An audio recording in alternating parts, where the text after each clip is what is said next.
Yes, hello. It's Tom Modern. I just want to talk to you a little bit about some background stuff about some stuff I've been thinking about. I'm just sitting here. It's a cold, rainy spring evening and having a drink, and just sitting here. Talk to you for a minute. Uh, my first recollections of any sort of intelligence agencies probably go back to my time in Staten Island, New York. Um, Maybe back to the late 90s on the Montauk bulletin boards online. But then after that, I remember meeting a reporter for the Staten Island Advance. I think her name was Heidi Schrager. And I was supposed to meet her for, they were doing a feature story on Bigfoot. And I was supposed to meet her at this place. I think it was Richmond Town. It's a nice little historic area, and uh,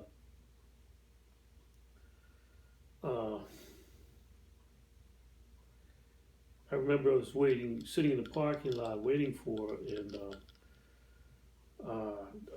when a black sedan, looked like a Mercedes, went by, looked, waved, and beeped the horn at me.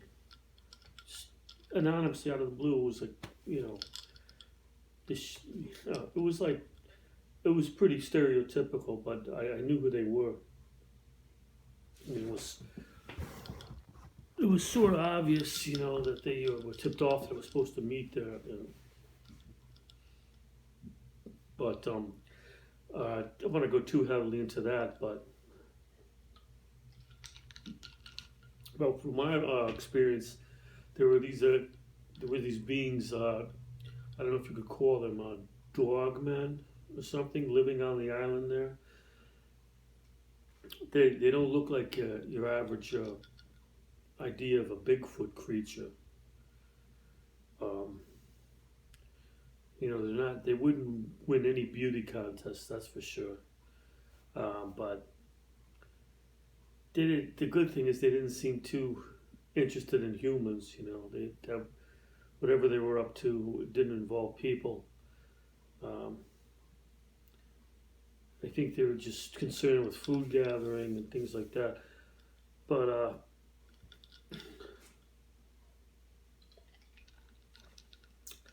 um, fast forward a little bit. Uh, I I had a a book that was supposed to come out. Uh, I probably won't even say what it was about because it really doesn't matter. But it was something that the government didn't want out, and for some reason, whatever was in my book was research was so extensive and in depth that they didn't want it out, and so that began times where I was being followed and uh, let's think. I think it began centered around this library I was frequenting, and um, I was working on the book. It was very close to publication date. And I was just finishing up the book, and all of a sudden there was this woman I noticed hanging around the library. She was, sitting in the back, and I have sort of a sixth sense about me. I don't know if it's from being exposed to Montauk technology um, or my probably origins, cosmic origins. Uh, once I was drawn to this lecture at this yoga studio by this guy, Jiro, I can't remember his last name, but Jiro. And he was this guy from Malaysia. He was doing these.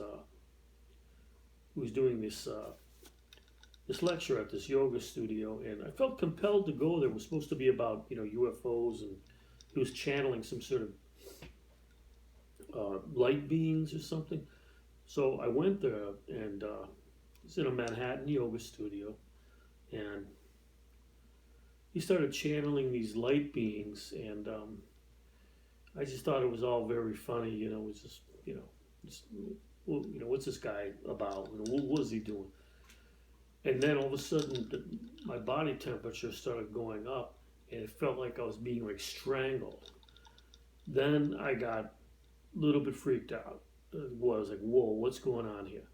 And so at the break, he was talking to people, and I was first in line. I went up and talked to him, and I told him what happened, and he was like, oh, wait, let me do a quick reading on you. And he did some sort of quick reading on me. And he said, congratulations. I was like, what? Congratulations, you're not from Earth. I was like, okay. So I said, where am I from? He's like, I don't know, but he couldn't tell me any more. He said, more will become obvious and evident in the future. And it didn't really surprise me, because I just felt all my life I was like more of an alien than, somebody who really fits in and belongs in the classic sense. And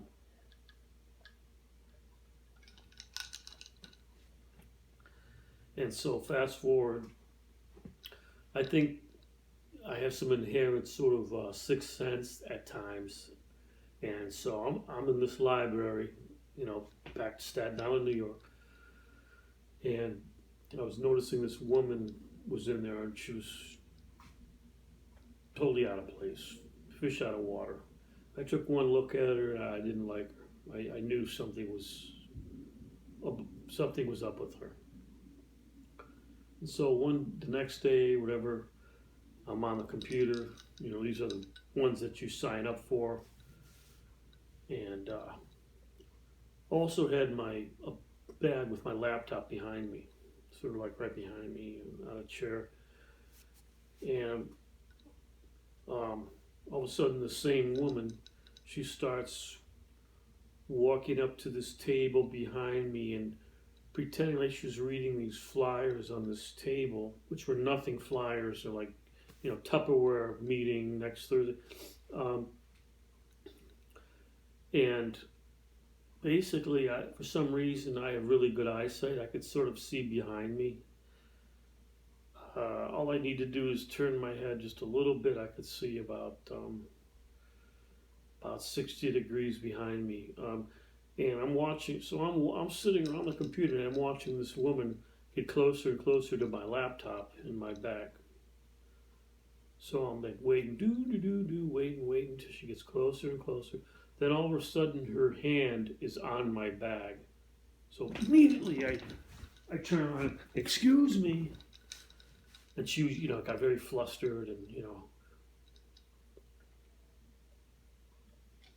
sat in the back, pretending like reading magazines. And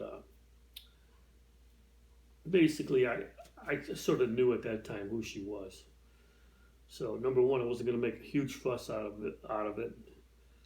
And number two, I wasn't going to call anybody. And anyway, when I left, she was on the phone outside, talking on a cell phone, very excitedly, really just distraught, or just uptight, talking to her handler or whatever, explaining how she screwed up. I walked right past her. On another day, same area, same woman. I'm walking down the street, and I see this person and she has her back to me. I don't know who it is at this time. And as soon as I get alongside her, I want to take a look to see who it was, just out of curiosity. She did a pirouette, which pirouette, like the person's coming here, you do a pirouette this way so that they don't see your face. So that was a dead giveaway right there. I was like, that's odd.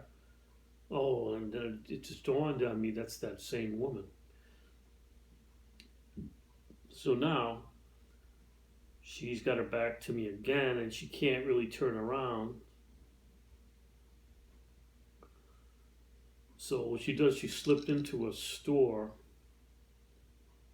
a small shop, and while she did that, I changed course and went the other way, unbeknownst to her. And I slipped into a laundromat across the street, which has a payphone by the window. So I'm at the payphone, and now I'm watching her. So like I was the rabbit, she was the eye.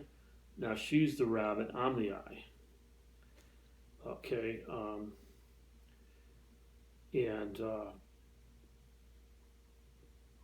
But her partner was in a minivan, I noticed, on the street around the corner. So she must have saw where I went. So it wasn't totally covert, you know. But this is the second slip that I gave this CIA agent, and I believe them to be CIA agents. They do domestic covert operations in the United States. Don't believe what you hear, it's just foreign espionage and all that. They have a national resource center. They have field offices all over the states, all of the major cities. And so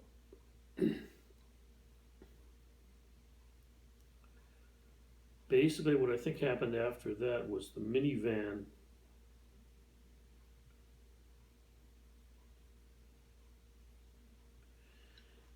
I'm trying to think if she went back to the van and they left together, or the van left alone and maybe picked her up the street, probably.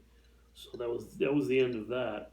Now another day, I was coming into the library and I noticed I'm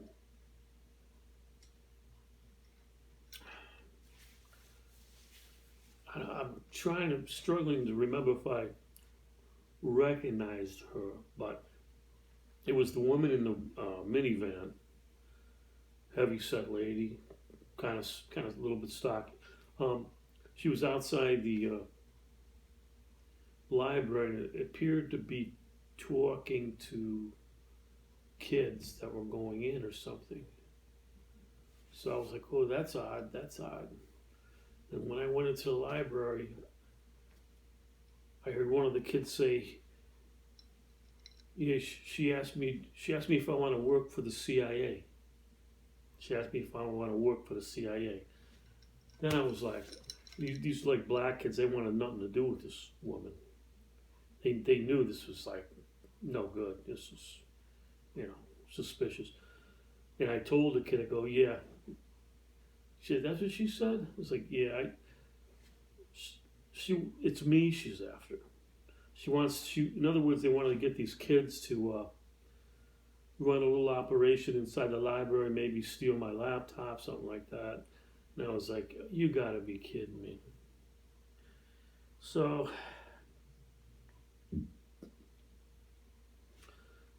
fast forward again. The book gets done, it's handed into the publisher. And all of a sudden the publisher's balking and crying foul, and I don't know what's going to happen with the book, what's going to be published. So I ended up taking them to arbitration. and I knew I was going to lose. Court cases and things like that, they're all rigged. Uh, but it was breach of contract. We had a contract for the book to be published. Um, but basically, what I learned during arbitration, either there was a witness on their side or someone that I was probing in my discovery questions to them. There was a woman that worked for the publisher that I had to sign a non-disclosure agreement to ever disclose this woman's name.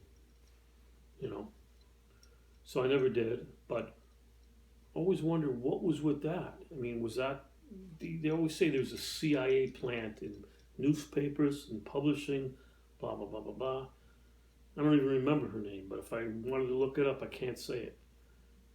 So I was like, of course I lost at arbitration. I didn't expect to win anyway, but so the book never came out.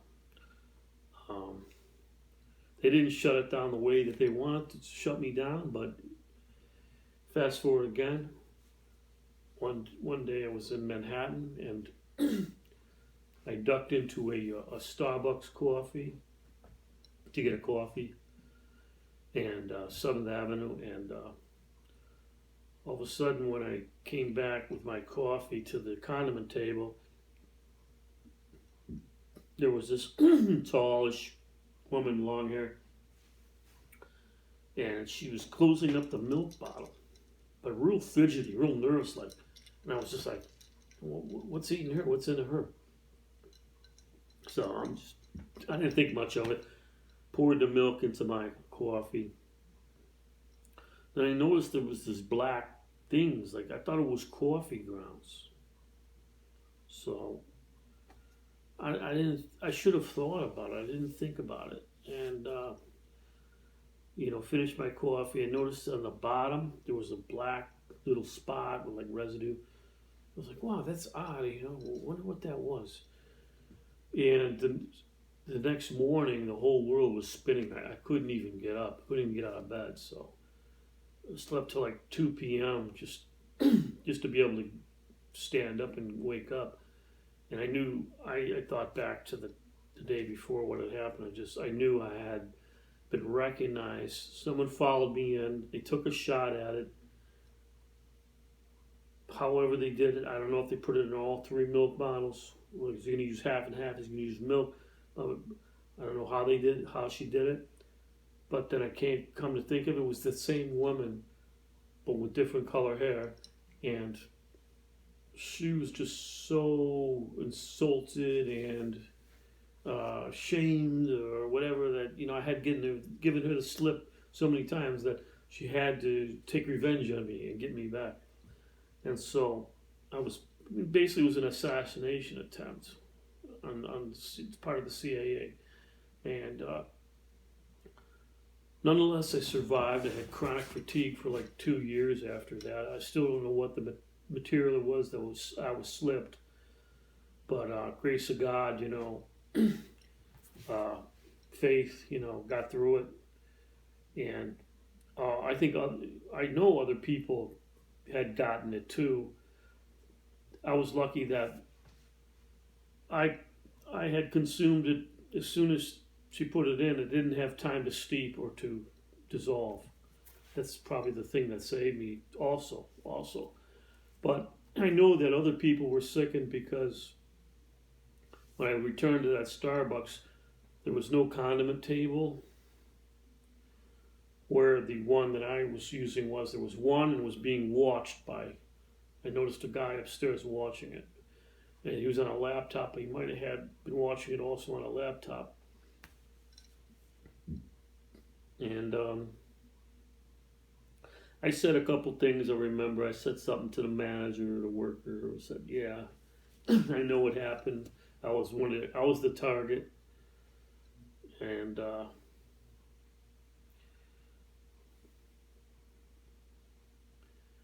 the guy that up on the laptop, I mentioned, I said some words to him. I forgot what I said. I said something to him. It's a long time ago, I can't remember, but when I left, he followed me outside, and uh, then he went into the office building next door. So then I followed him, and this is what happened. He didn't go into the elevator. He went to the right down this corridor, and so I went in there, and there was like nowhere to go. I said, "Where did this guy go?" And all of a sudden, I saw there was a false door in the wall that goes into the Starbucks. He went through that door. And so, trying to think if I can add anything else later after this event. Uh,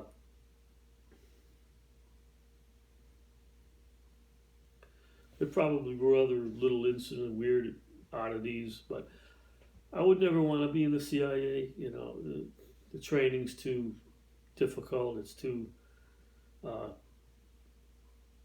the background checks are too invasive. They go back into your whole life, your third grade teacher and all that. I would have never wanted to be in the CIA. Plus, I'm not into any sort of foreign cells in some other country. Not that they don't do enough here, but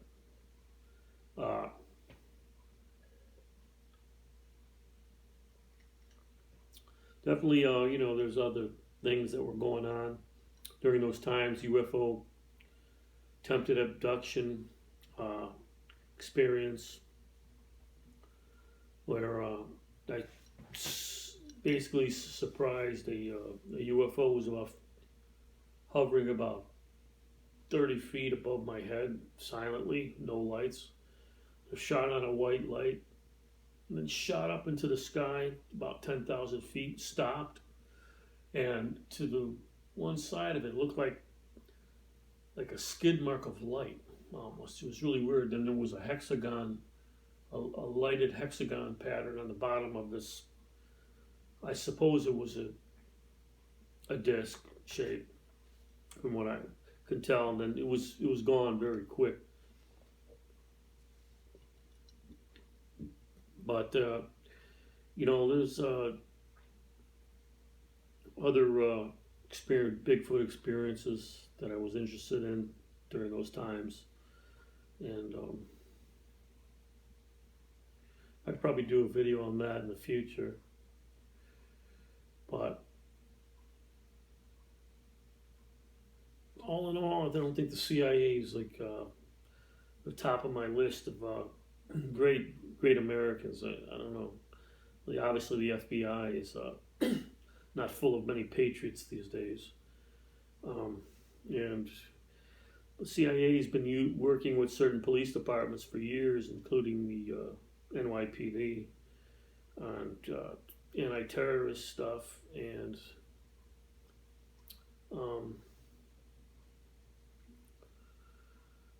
just like the domestic national resource centers, and I'm gonna probably just leave it there, and probably think of some more stories and maybe add to that, but that's about it for Tom Modern and the CIA. Thanks for watching.